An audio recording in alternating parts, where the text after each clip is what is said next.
পার্কের ভিতরে আমার বেস্ট ফ্রেন্ড মিতুকে এক ছেলে চুমু খেলো। আমি তার দেখে 420 ভোল্টের একটা শক খেলাম। আমি পিছন থেকে গিয়ে মিতুর চুলের মুঠি ধরে ঠাস করে দুইটা চড় মেরে দিলাম। ওকে মারা দেখে ছেলেটি ভয়ে লাফ মেরে উঠে এক দৌড় মেরে পালিয়ে গেল। মিতু আমার সাথে মারামারি করতে শুরু করে দিল, তবে ওর চুলের মুঠি আমার হাতের মধ্যে থাকায় ওকে চড় মারতে আমার একটু সুবিধাই হলো। মিতু শুধু ওর বড় বড় আঙুল দিয়ে আমাকে খামচে গেল। মারামারি শেষ। মিতু বলল, তুই কোন সাহসে আমার গায়ে হাত তুললি, এতিমের বাচ্চা? আমি বললাম, বেস্ট ফ্রেন্ডের অধিকারে। মিতু বলল, নিকুচি করেছে তোর ফ্রেন্ডশিপের। দাঁড়া, আমি এখনই আমার ভাইকে ফোন করে সব বলছি। আমার গায়ে হাত তুলিস, তোকে আমি জেলের ভাত খাইয়ে ছাড়বো। আমি বললাম, যে এতিম তার আবার কিসের জেলের ভয়? বাইরে থাকলে তো দুই মুঠো খাবারের জন্য কত কষ্ট করতে হয়, তার থেকে জেলে গেলেই ভালো হবে, অন্তত খাবারটা পাওয়া যাবে। মিতু বলল, তুই আমার গায়ে হাত তুললি কেন? আমি বললাম, অপুর সাথে না মিশতে আমি তোকে এর আগেও অনেকবার নিষেধ করেছিলাম, কিন্তু তুই আমার কথা শুনিস নাই। ওর সাথে মিশে পার্কে বসে চুমাচুমি করছিস। মিতু বলল, আমার বিয়েটার সাথে চুমাচুমি করব না কি করব সেটা আমার পার্সোনাল ব্যাপার। আমি বললাম, ও তোকে নয়, তোর দেহকে ভালোবাসে, তোর বাবার টাকা পয়সাকে ভালোবাসে, অনেক মেয়ের সাথেই ওর সম্পর্ক আছে।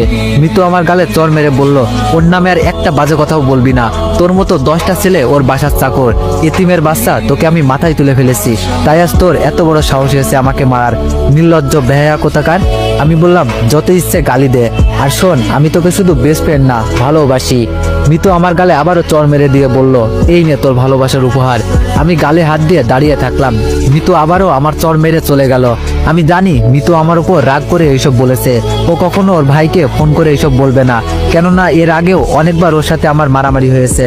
আর ওর ভাই সব জেনেও আমাকে কিছু বলবে না, কেননা ওর ভাইয়ের জীবন বাঁচাতে গিয়েই আমার আপু আজ হাসপাতালে কোমায় পড়ে আছেন। চলুন তাহলে আপনাদের সবকিছু খুলে বলা যাক। মিতু যে আমাকে এতিম বলল, আসলে আমি এতিম নই। এই শহরে একজন নামকরা ধনী ছেলে আমি, কিন্তু আজ আমার আব্বু থেকেও নেই। আমি যখন পেটে ছিলাম আর আমার আপুর বয়স যখন 5 বছর, তখন আমার আব্বু আমার আম্মুকে তালাক দিয়ে এক ধনী মেয়েকে বিয়ে করে নেন। এরপর একদিন আম্মু আমাকে জন্ম দিয়েই চলে যান না ফেরার দেশে। আমাকে কোলে করে নিয়েই আমার আপু মানুষের দ্বারে দ্বারে ভিক্ষা করে বেরিয়েছে। আমার বয়স যখন 5 বছর, তখন আমার আপু মানুষের বাসায় কাজ করে এনে আমাকে খাইয়েছেন। এভাবেই আপুর কাছে আমার মা বাবার আদরে বড় হতে থাকি। আমি যখন 9-এ উঠলাম, তখন আমার আপু মানুষের বাসায় কাজ করা ছেড়ে দিয়ে গার্মেন্টসে চাকরি নিল, কেননা আমার আপু ছিল অনেক সুন্দরী। বাসায় কাজ করতে গেলে অনেকে খারাপ নজর দিত। একদিন আমি এসএসসি পরীক্ষায় A+ পেয়ে আমি খুশিতে বাড়ি ফিরে দেখলাম আপু বাসায় ফিরে নাই। আপুর কাছে শুধু একটা ভাঙা বাটুম ফোন রয়েছে। আমি পাশের বাসায় গিয়ে একটা ফোন চেয়ে আপুকে ফোন দিতেই এক ছেলে মানুষ ফোন ধরে হ্যালো বলল। আমি বললাম, আপনি কে? আমার আপুকে ফোন দিন। ছেলেটি বলল, তোমার আপু হাসপাতালে, তুমি এই হাসপাতালে চলে আসো।